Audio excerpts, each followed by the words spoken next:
BFM Business. 6h, 9h, Stéphane Soumier réveille la planète éco. Good morning business. Il n'y en a pas beaucoup des entrepreneurs dans le domaine du HLM, Hervé Legros. Ça vient. Ça vient, c'est Bonjour. vrai, ça démarre. Bah oui, parce qu'on fait des envies. Donc bien évidemment, quand vous avez un secteur qui est très porteur, vous savez aujourd'hui, les objectifs sont de 150 000 logements. Entre 2015 et 2016, 13% d'augmentation de logements sociaux en production. Donc indirectement, les majors de la promotion s'intéressent à ce marché qui est porteur, mais qui est surtout inquiétant. 2 millions de personnes qui attendent un logement HLM. Évidemment, on va en parler, mais Et donc, on va en parler. 19, vous aviez 19 ans quand vous avez fondé Alila. Tout à fait. Ça, vous le porterez jusqu'à la fin de vos jours, Alila. Bah oui, c'est pas mal en même temps. Hein, je suis fier, ouais, on est fier, mais vous savez, le parcours, les 19 ans sont assez loin, donc maintenant on est... Il y a combien de temps, les 19 ans? J'ai 34 ans. Bon, donc, voilà, c'est ça. Hein. Et donc maintenant, Alila est là. Alila produit combien de logements Cette année, 3600 logements. On va frôler les 6500 logements en réservation, ce qui est considérable. Donc tous les ans, quand je viens vous voir, vous me portez bonheur et donc on construit plus. Ah ben oui, mais vous êtes passionnant parce que là maintenant, on veut que vous construisiez moins cher. Oui. Là, il y a une pression. Alors, elle n'est pas nouvelle. Alors, c'est marrant parce que j'ai été regarder. Vous étiez venu le 26 septembre 2014. Oui. Manuel Valls venait de demander à l'ensemble des bailleurs sociaux de construire moins cher et il voulait, mais mot pour mot, ce qu'a dit à Toulouse Emmanuel Macron, 40 000 logements très sociaux. Bien sûr. Est-ce que c'est possible ça? Il y en a 13 000 qui ont été financés. En tout cas, c'est une volonté du président qui il y a 48 heures. Nous, aujourd'hui, on est très favorable à ça. Pourquoi? Parce qu'aujourd'hui, le très social va permettre de loger des gens dans l'urgence. Aujourd'hui, un chiffre, il y a un peu plus de 70 000 nuitées dans les hôtels qui sont réservées pour des gens qui n'ont pas accès à un logement en Île-de-France. 630 000 personnes attendent un logement social en Île-de-France. Donc, bien évidemment, il faut du très social, mais pas que le logement social, je vous l'ai dit. Les nuitées dans les hôtels, ça coûte une fortune aux finances publiques. Et c'est ça que, effectivement... Ça va servir à ça. Ça va servir de construire plus pour justement... Non, mais attendez, comment on fait? Parce que globalement, les coûts de construction, si vous pouvez les baisser, il y a des choses qui changent quand même, non? Mais en termes de quoi? En termes de normes, en termes de foncier? Moi, je vous ai toujours dit que la problématique pour moi n'était pas les normes. Aujourd'hui, le logement social, c'est un logement qui est réglementé et qui est plus drastique dans les normes que le logement classique. Comme je vous ai dit, moi, quand je fais du logement social, on me demande de faire beaucoup plus d'efforts. Pourquoi? Parce que quand je fais un logement social, il faut qu'il consomme moins, il faut qu'il soit mieux isolé. Pourquoi? Parce que les locataires qui sont en place ont des revenus plus modestes. Et vu qu'ils ont des revenus plus modestes, il faut qu'on soit fort dans le coût de construction. Et aujourd'hui, Alila prouve en tout cas sur l'ensemble de notre production qu'on sait faire, mais surtout, c'est la politique de l'offre de terrain. Il faut libérer le foncier, il faut qu'il y ait une fiscalité qui soit avantageuse pour que les gens ne gardent plus leur terrain et le libèrent. Mais une chose est sûre, c'est qu'aujourd'hui, il y a de la place pour construire plus. On le prouve, les chiffres que je vous ai donnés tout à l'heure, 13% de plus, donc quand même que le monde HLM n'a pas rien fait, 13% de plus de logements sociaux financés sur l'année 2016 et on doit encore continuer pour se rapprocher de ces 150 000. Vous avez suivi l'histoire là autour des APL, du livret A, cet étrange calcul qu'est en train de faire le gouvernement? Bien sûr. On a appris d'ailleurs hier, comme ça je le dis accessoirement mesdames, messieurs, qu'il n'était pas du tout sûr qu'il y ait un moyen de demander aux bailleurs sociaux de baisser les loyers d'ailleurs. Vous savez, je pense que vous savez ça, mais les bailleurs sociaux, les prix sont plafonnés, c'est ça, hein, mais à l'intérieur de ce plafond, ils sont libres aujourd'hui de fixer leur prix. On est d'accord, mais si vous voulez aujourd'hui, attendons comme que les mesures sortent. Aujourd'hui, c'est que des hypothèses. Attendons. Ah mais non, mais vous avez des responsables politiques qui parlent. On est bien obligé de raconter ce qui se passe. Moi, je ne suis pas responsable. Ça vous intéresse vous de savoir si moi ça m'intéresse. Mais moi aujourd'hui, si vous voulez, la position du groupe Alila, c'est de construire. Je ne gère pas aujourd'hui les logements.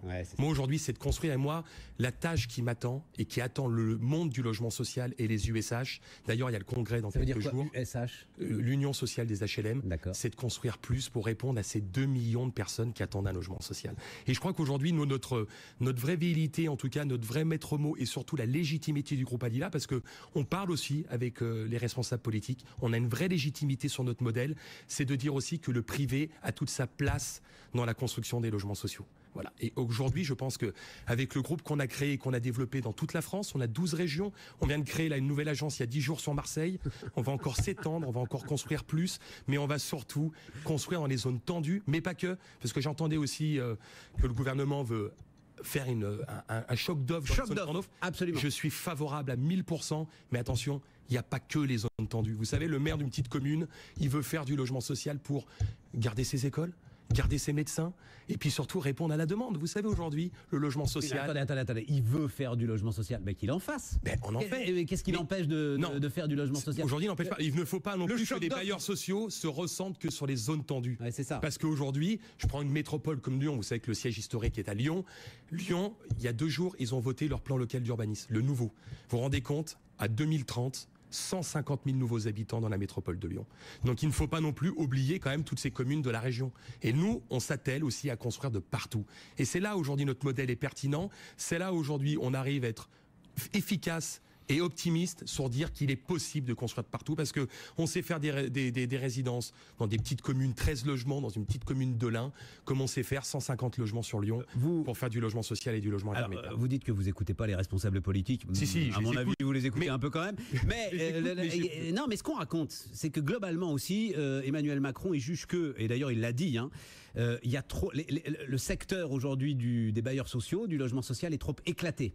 Et il voudrait un tout petit peu de concentration entre des gros acteurs. Il parle pas des promoteurs, il parle pas de vous, il parle de ceux qui c'est déjà fait. Action Logement, le rassemblement, le regroupement d'Action Logement. Aujourd'hui, c'est formidable. Moi, je rencontre. Mais il veut accélérer ça. C'est bon ou c'est pas bon? Attendez, en 2 ans, ils ont regroupé l'ensemble des ESH. Concurrence, je me dis non, c'est. Mais après, aujourd'hui, est-ce qu'aujourd'hui la problématique c'est la concurrence? Est-ce qu'aujourd'hui la problématique c'est de savoir si le privé construit du HLM ou le public? Ou aujourd'hui la problématique c'est de répondre à tous ces gens qui attendent un logement? Ouais. Moi aujourd'hui, mon combat, et aujourd'hui je vais dans le sens du gouvernement. Aujourd'hui, le gouvernement a été renouvelé. Moi, j'amène de l'optimisme, une piqûre d'optimisme, et j'amène une piqûre d'optimisme auprès du gouvernement parce qu'ils savent aujourd'hui que on a des convictions qui sont bonnes, et aujourd'hui, on va dans le sens de répondre à tous ces gens qui attendent un logement, et surtout arrêter de mettre 70 000 nuitées dans des gens dans des hôtels parce qu'on ne sait pas où les mettre. Stéphane. Je pense à vous, la dernière fois que vous étiez venu, ça vous avait énervé parce que nous, on doit. Alors, on fait de la radio évidemment, mais on fait aussi de la télévision et on passe des images derrière. Elles sont bonnes, j'espère. Et bien pas toujours. C'est-à-dire que quand on tape HLM dans l'ensemble de nos bases de données, et ben c'est des images parfois dégradées. Venez BFM Business au congrès HLM. Vous allez voir aujourd'hui le logement HLM, c'est un logement innovant. D'ailleurs aujourd'hui, nous on fait partie d'un incubateur qui s'appelle Impulse Lab. On innove dans le logement social. Je ne vais pas me mettre à dos les promoteurs classiques, mais aujourd'hui, le logement social fait bien plus que le logement classique et les promoteurs qui se battent aujourd'hui pour la loi Pinel. Et on raconte beaucoup qu'il est très dégradé, par exemple, ce logement social. Et visiblement, c'est faux. Mais même l'ancien est assez bien entretenu. Ils rénovent, ils investissent. Moi, aujourd'hui, moi, je suis du côté des HLM. C'est mes clients. Ouais. Aujourd'hui, je ne vais pas critiquer mes clients. Mes clients, aujourd'hui, investissent. J'aurais pas dû vous inviter, en fait. Aujourd'hui, mes clients investissent beaucoup. Ouais. Mais aujourd'hui, mes clients... Aujourd'hui, ils doivent se dire une chose, et ça je vais dans le sens de Julien de Normandie, il faut peut-être aujourd'hui réformer, parce qu'ils trouvent que le logement social coûte trop cher. Comment aujourd'hui réduire la note du logement social? Le gouvernement doit faire des économies. Et en tout cas, une chose est sûre, Stéphane, et moi je le rappelle, quand un bailleur social m'achète un logement, il lui revient moins cher que s'il construisait lui-même. Donc indirectement, je réponds à réduire la note et refaire des fonds propres pour que justement on construise plus. Mais c'est clair, il faut aujourd'hui se poser les bonnes questions, et indirectement, je pense que là, l'Union HLM va rencontrer encore les bons responsables politiques pour pouvoir trouver ces solutions. On est au bout, mais c'est quand même intéressant. On met la pression donc sur les offices HLM.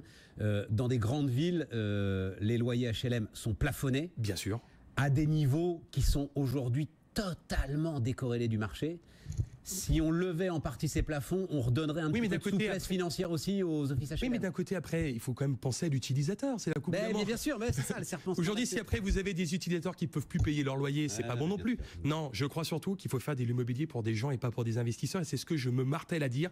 Et moi, aujourd'hui, je pense qu'il faut mieux réformer la loi Pinel. D'accord.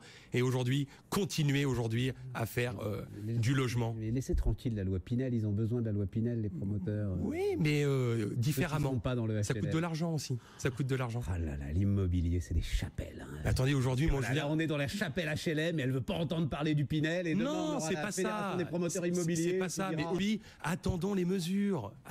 Vous pensez qu'aujourd'hui, le gouvernement va se couper le pied pour que l'immobilier ne va pas et que le bâtiment n'aille pas? Pas du tout. Je pense qu'aujourd'hui, le gouvernement essaie de trouver des solutions d'économie et aujourd'hui de réorientation, mais j'ai confiance aujourd'hui aux responsables politiques pour faire que l'immobilier soit en marche, c'est ça? Un entrepreneur, de toute façon, pragmatique. Vous ferez avec ce qu'on vous donne et vous ferez bien. On va réussir. Moi, je vais réussir et on va tous réussir avec ce qu'on nous donne. De toute façon, on n'a pas le choix. Le patron d'Alila, fondateur d'Alila. Merci à vous.